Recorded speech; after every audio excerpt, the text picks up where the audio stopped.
আসসালামু আলাইকুম। কেমন আছেন সবাই? আশা করি সবাই ভালো আছেন। আজকে আমি আপনাদেরকে দেখাবো কম খরচে গরুর মাংসের রেসিপি। তো ভিডিওটি সবাই দেখতে থাকুন, আশা করি সবাই ভালো লাগবে।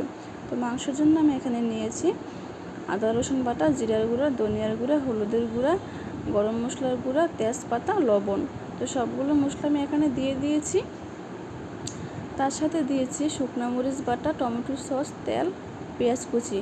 তো মাংসটা আমি এখন হাত দিয়ে ভালো করে মেখে চুলায় বসিয়ে দেব। তো আমার রেসিপিটা যদি ভালো লেগে থাকে তাহলে অবশ্যই লাইক, কমেন্ট, শেয়ার করে দেবেন।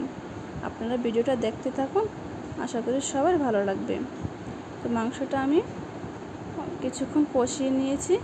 কষানোর পর এখানে আমি দিয়ে দিয়েছি ঝোল। অবশ্যই মাংসটা ভালো করে কষাবেন। তো আমি গরম পানি দিয়েছি। মাংস থেকে যখন তেল ছেড়ে দেবে তখন আপনারা গরম পানি দিয়ে দিবেন। এখানে আমি আস্ত কাঁচামরিচ দিয়ে দিয়েছি। মাংসে যতই মশলা দেন তার সাথে কিন্তু আপনি শুকনো মরিচ বাটাটা দিবেন, তা না হলে ভালো লাগবে না। বাটা শুকনো মরিচ দিলে স্মেলটা অনেক ভালো আসে, খেতেও ভালো লাগে।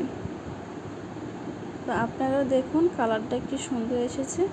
দেখতে যেরকম সুন্দর হয়েছে, খেতেও সেরকম সুস্বাদু হয়েছিল। তো আমার রেসিপি যদি ভালো লেগে থাকে অবশ্যই আমার চ্যানেলটাকে সাবস্ক্রাইব করে দেবেন। তো আজকের ভিডিওটা এই পর্যন্তই। আল্লাহ হাফেজ।